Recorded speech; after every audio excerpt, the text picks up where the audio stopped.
Florida going on the road to Salt Lake City to take on the Utah Utes, baby. College football is back.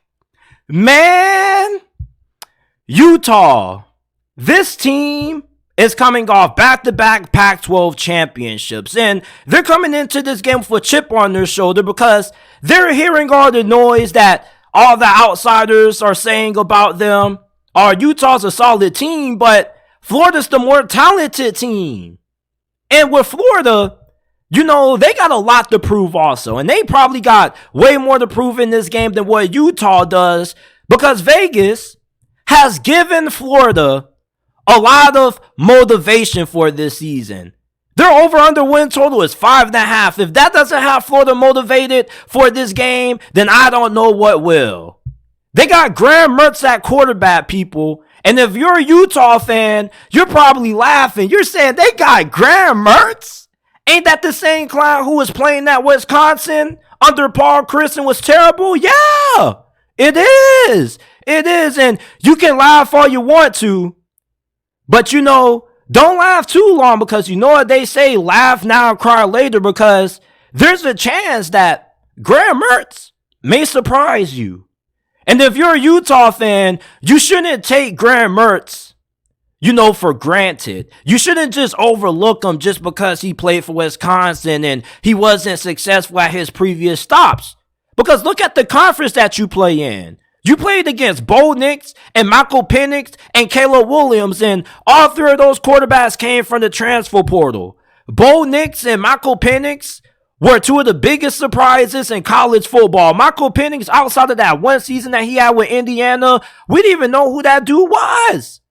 And he goes to Washington and becomes a Heisman contender. Same thing with Bo Nix. He was mid at Auburn. And then he goes to Oregon and completely changes his career trajectory. If Bo Nix and Michael Penix can rejuvenate their careers, you don't think Graham Mertz could do that with Billy Napier? Now, you Utah fans, remember when you went to the Swamp last year and you lost that game.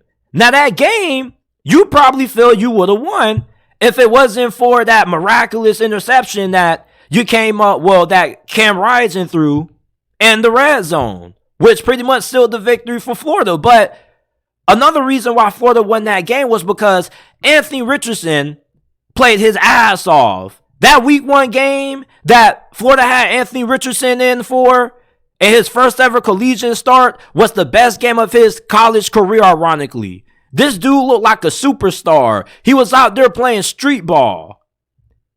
The good thing is that if you're Utah, you don't got to worry about that kind of freak athlete at quarterback anymore. You got Graham Mertz, and he doesn't have nowhere close to the same amount of athleticism that Anthony Richardson had.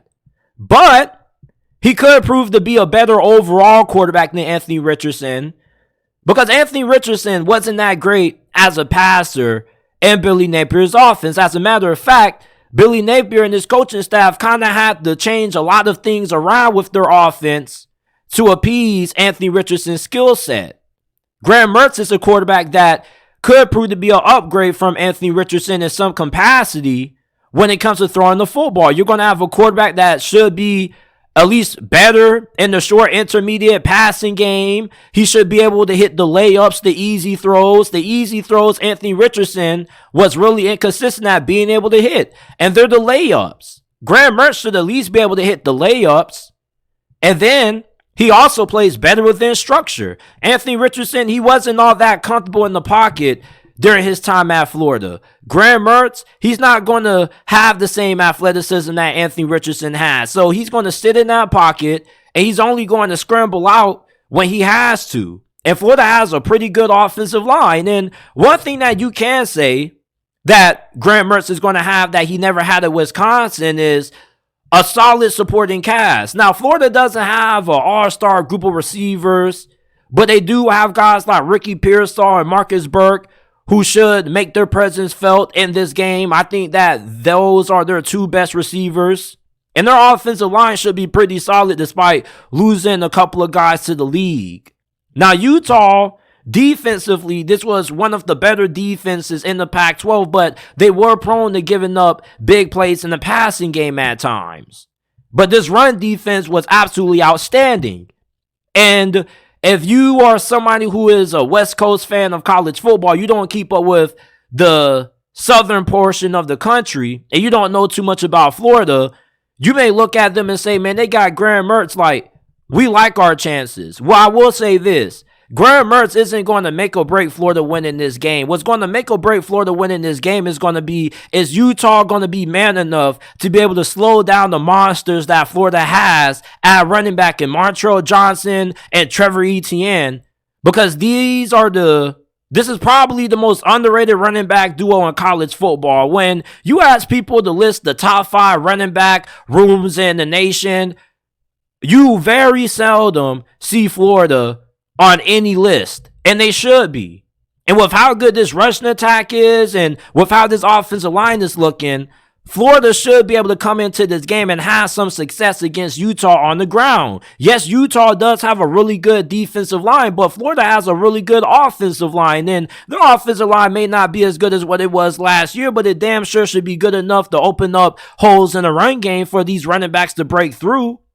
If Utah can force Graham Mertz to say, you know what, if Graham Mertz has to win this game with his arm, you want to see that if you're Kyle Whittington.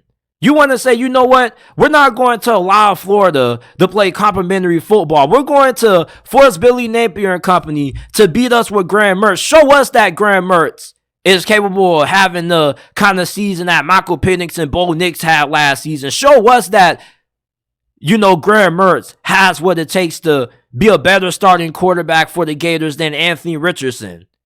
Anthony Richardson took over that game last year when they beat Utah. Graham Mertz, if the game goes down a similar road and he has to make a lot of big plays and a lot of big throws and the run game isn't really consistent for Florida, they could be in some trouble. And they're playing this game on the road, which is not really an ideal situation that you want to be in when you're trying to learn a new offense. Graham Mertz does have a lot of experience. He has played on the road in big game atmosphere before, but he hasn't been great in those games. The talent around Graham Mertz is there for him to have a great game, but he's really the biggest talking point in this matchup. Cam Rising, on the other hand, we know that he's one of the better quarterbacks in college football, although I do think that he's a tad bit overrated in a sense, because outside of his performances against USC, he kind of isn't all that great as people make him out to be. Against UCLA, he wasn't all that great, and some of USC and some of Utah's biggest games last year, Cam Rising was up and down. Even against Florida last year, his performance could have been a little bit better. Now, Utah, offensively, they're a lot similar to Florida in this sense. They got a really good group of running backs. They may not have anybody as good as Trevor or Montrell Johnson, but they got some big names in there also, and they do a really good job at developing great offensive lines. The question with Utah is going to be, how much talent do they have in the passing game when it comes to their pass catchers? Now, Devon Vele is supposed to be their number one wideout, but a lot of Utes fans, they're not really all that high on him. So this is going to be a big game for him to prove himself against a really good cornerback in Jason Marshall, who is projected to be a first-round pick in next year's draft. Now, they did lose tight end Dalton Kincaid, and you're probably asking, JT, who replaces Dalton Kincaid? I'm glad you asked. Brant Kuithe. You may not have remembered how good Brant Kuithe was last season because he had an injury that cut his season short. But prior to 2022 and 2021, him and Dalton Kincaid made up one of the best tight end duos in all of college football. And Brant Kuithe isn't really a true tight end. He's more of a slot receiver that just is playing the tight end position. This dude is a really good route runner, and he's a huge matchup nightmare for that Florida defense to have to deal with. Florida's defense was dog crap last year, and their defense has been pretty bad for the last couple of seasons. Like, y'all remember when they had Todd Grantham as their defensive coordinator? Lord, let's not even bring that up. because they got a new defensive coordinator in Austin Armstrong, and he's one of the youngest defensive coordinators in Power 5. There's a reason why Florida picked him up. And this defense was really bad in pretty much every statistical category last year. Couldn't get off the field in third down situations. They weren't good against the run. This defense should take some tremendous steps forward under Austin Armstrong, and we definitely should see that in this game. If this defense doesn't show up, and this is the same defense that we've seen out of Florida for the past couple of years, they're going to get ran out of Salt Lake, and it's going to be a one-sided affair. The defense has to be on point in this game. Utah, I don't really think they do anything special on offense. This is a team that they're pretty direct with what they want to do. They want to run the football down your throat. Yeah, they got a quarterback in Cam Rising who's a gamer who can step up and make big plays, but they want to play smash mouth football. They want to impose their will on you. Utah is the most physical team in the Pac-12. They give me those old school Wisconsin vibes. You remember those early 2010 Wisconsin teams that were super physical, hard-nosed, and tough as hell? Didn't have fantastic quarterback play, but they had great running backs and great defense. That's Utah. That's kind of the identity that Kyle Whittington has gave this team. If you're Florida, you need Austin Armstrong to show you why he was such a big addition, and it has to be in this game. It couldn't, you can't lose this game and be like, we still got time for things to get better. This defense needs to show improvement in this matchup, because if not, it's going to look really ugly, because Utah's offense is capable of hanging up a lot of points on you if you don't have a great defense. Now, I want to get to a big argument that I've been in with Florida fans when it comes to the talent discrepancy in this game. There were a lot of Florida fans who came at me when I said that Utah was the more talented team in this game going in. And they said that they recruit better, they rank higher in the team talent composite rankings than what Utah does. And that is true, but here's the thing. When it comes to judging a team like Utah and how talented they are, you can't always judge them by recruiting rankings and the team talent composite, because they don't show player development. You remember that year the Cincinnati Bearcats went to the college football playoffs, and they were the only team in college football history to get in, being a G5 program? Yeah, they weren't top 10 or top 15 or even top 20 in team talent composite ranking. They were in the 20s or 30s, and this is the same Cincinnati team that had Desmond Ridder and Sauce Gardner and Kobe Bryant on, and a lot of NFL players. Recruiting rankings don't always reflect player development. Utah is one of the best programs in America when it comes to developing their players. There are a lot of guys on this team who weren't 4 or 5 stars coming out of high school. They were 2 or 3 stars that got developed by one of the best player development programs in the nation. Utah has the advantage against Florida when it comes to quarterback, and, maybe their offensive line is slightly better, and maybe their secondary. But outside of that, there's a lot of positions that you can kind of say are kind of deadlocked. It can kind of go in Florida's direction. But when you look at Florida's defense, though, they got some boys on their defensive line. This is a really talented defensive line that Florida has. Their coaching staff not only feels really confident about the talent that they have as their starters, but also the talent that they're going to have on their backup on the backups on the bench. They got multiple guys who they can rotate in and keep guys fresh, and that's going to be important when you're playing this game on the road in an atmosphere that's really tough to handle. My guy Big 12 Utes says, "Go Utes." Probable starting QB is a 0-star walk-on who isn't on scholarship. And that's the last thing we got to touch on, is the whole Cam Rising thing. Now, earlier today, I saw a report that said that Cam Rising should be good to go in this game. Now, we don't know if anything's going to change from this point on, but it sounds like they're expecting Cam Rising to be able to play. Now, is he 100%?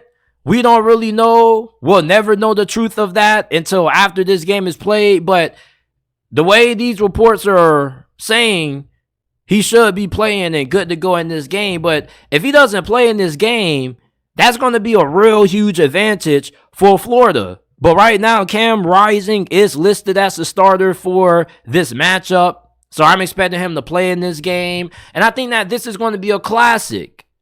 I don't think that Utah should blow out Florida. I do think that Florida should show up to play in this game. Graham Mertz should be pretty solid.